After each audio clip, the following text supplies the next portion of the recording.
BJP कुछ भी करती है वह अपने फायदा के लिए करती है। वही सुशील कुमार मोदी जी जिस समय उप मुख्यमंत्री थे कि हम मर भी जाएंगे कभी शिक्षक को सरकारी दर्जा नहीं देंगे। जिस समय सत्ता में रहता है उस समय शिक्षक के विरोध में बयान देता है, जब सत्ता से हट जाता है तो वही शिक्षक को उस्काता है कि आपके विरोध में सरकार गलत काम कर रही है। बीजेपी के लोग आज सत्ता से अलग हो गए हैं तो पेट में दर्द होने लगा है, छटपटाहट होने लगा है और किसी का हिमाकत नहीं है कि कानून के विरोध में कोई बखेरा खड़ा कर ले, उसको कानून के तहत छोड़ा नहीं जाएगा, चाहे वह कोई भी हो। उसके ऊपर सिंचाई घोटाला है करोड़ों का।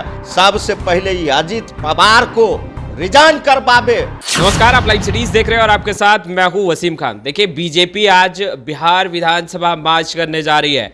बिहार में महागठबंधन की सरकार चल रही है और ऐसे में बीजेपी लगातार कहीं ना कहीं विरोध करते नजर आ रही है और कहते नजर आ रही है कि यह सरकार जनहित के मुद्दे पर ध्यान नहीं दे रही है, यानी कि यह सरकार बिहार के लोगों के लिए नहीं बनी है। दूसरे तरफ शिक्षकों के समर्थन में भी अब बीजेपी उतर चुकी है। शिक्षकों को पटना बुलाया है और बिहार विधानसभा मार्च करेगी। हमारे साथ राजद के कद्दावर नेता मौजूद हैं बातचीत करने के लिए। अब इनसे बात करेंगे। रामबृष सदा जी हैं, बेबाकी से अपनी बातों को रखते हैं। आज बीजेपी सड़कों पर होगी, बिहार विधानसभा मार्च करेगी। कल तो तस्वीरें आपने देखे ही, बहुत गुस्से में हैं। सबसे पहले तो मैं धन्यवाद देता हूं और बीजेपी के दोहरे चरित्र को यह प्रमाण है कि बीजेपी कुछ भी करती है तो वह अपने फायदा के लिए करती है। आज शिक्षक लोग को बीजेपी आगे करके उनके कंधा पर झंडा लेके और हम लोगों के बिहार विधानसभा घेरने के जो बात कह रहे हैं तो बीजेपी के लोग को सोचना चाहिए। वही सुशील कुमार मोदी जी जिस समय उप मुख्यमंत्री थे और उन्होंने बोले थे कि हम मर भी जाएंगे कभी शिक्षक को सरकारी दर्जा नहीं देंगे। इस बात से बीजेपी को अपना शर्म होना चाहिए। एक तरफ उसके नेता जिस समय सत्ता में रहता है उस समय शिक्षक के विरोध में बयान देता है और दूसरे तरफ जब सत्ता से हट जाता है तो वही शिक्षक को उस्काता है कि आपके विरोध में सरकार गलत काम कर रही है, आपके विरोध में सरकार अच्छा काम नहीं कर रही है। वही बीजेपी के लोग आज सत्ता से अलग हो गए हैं तो पेट में दर्द होने लगा है, छटपटाहट होने लगा है और बीजेपी ये शिक्षक को आगे रख के अपना राजनीति रोटी सेकना चाहती है बीजेपी। वो तो बीजेपी ने अगर कहा होगा या कहा है तो आप लोग क्या बीजेपी के बातों को ही अब लेकर के चलेंगे? आप लोग भी जो नियोजित शिक्षक हैं उन्हें राजकर्मी का दर्जा नहीं दीजिए? आपको पता होगा कि कल ही हम लोगों के बिहार के माननीय मुख्यमंत्री आदरणीय नीतीश कुमार जी और माननीय मुख्यमंत्री बाबू तेजस्वी यादव जी ने बोले थे कि हम लोग शिक्षक से वार्ता करने के लिए तैयार हैं और हम लोगों के नेता और हम लोगों के बिहार के मुख्यमंत्री और शिक्षा मंत्री तमाम लोग शिक्षक से वार्ता करने के लिए तैयार है और शिक्षक और सरकार के साथ टकराहट की स्थिति बीजेपी पैदा कर रही है। यह बात बिहार के आम और आवाम जान रही है। पर रोक कैसे पाइएगा रामबृष सदा जी?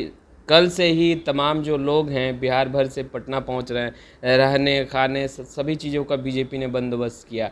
आपके आवास के सामने ठीक टेंट भी लगा है, आप तो देख ही रहे होंगे तस्वीरें। रोकिएगा कैसे? इससे कुछ बीजेपी के मिलने वाला नहीं है और बिहार में हम लोगों को मजबूत सरकार है।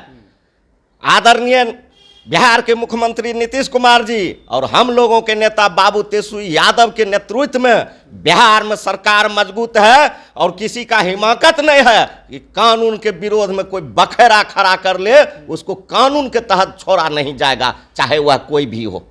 कल बिहार विधानसभा में जिस तरीके से तस्वीरें निकली, कुर्सी भी उठ रही थी, हंगामा भी हो रहा था, रामबृष सदा भी सदन के अंदर थे, आपने भी तो बहुत कुछ देखा।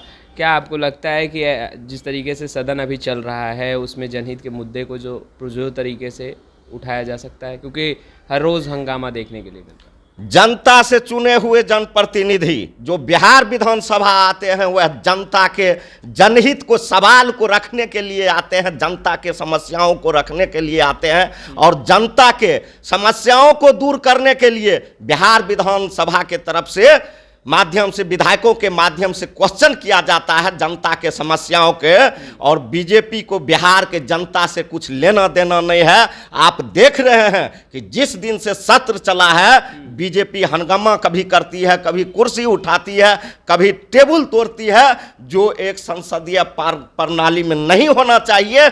ऐसा बीजेपी कदम उठाती है। उनको जनता के जनहित के सरोकार से कोई मतलब नहीं है। सिर्फ उनको मतलब है दंगा फसाद करवाना, सिर्फ उनको मतलब है लोगों से लोगों को लड़वाना, सिर्फ उनका मतलब है अफवाह फैलाना, और सिर्फ उनका मतलब है बिहार के माननीय मुख्यमंत्री जी और माननीय उप मुख्यमंत्री तेजस्वी बाबू को बदनाम करना। उसके बाद इनके फितरत में कुछ नहीं लिखा हुआ।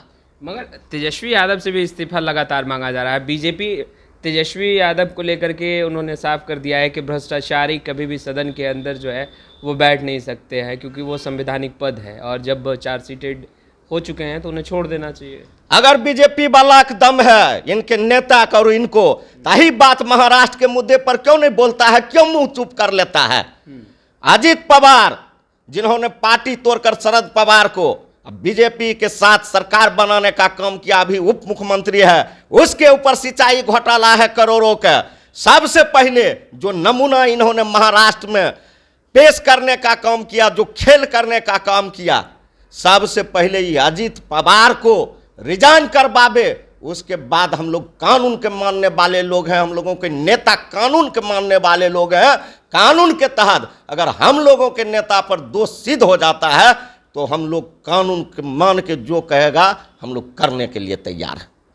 तो आपने सुना रामबीर सदा को स्पष्ट रूप से कहते नजर आ रहे हैं कि अगर आरोप सिद्ध हो जाता है तेजस्वी यादव पर तो तेजस्वी यादव बेशक इस्तीफा दे देंगे, मगर अभी आरोप सिद्ध नहीं हुआ है, चार्जशीटेड भले ही है। दूसरी तरफ आज बिहार विधानसभा मार्च बीजेपी करेगी, वो तमाम तस्वीरें भी लगातार हम पहुंचाते रहेंगे आपके पास। आपका बहुत बहुत शुक्रिया।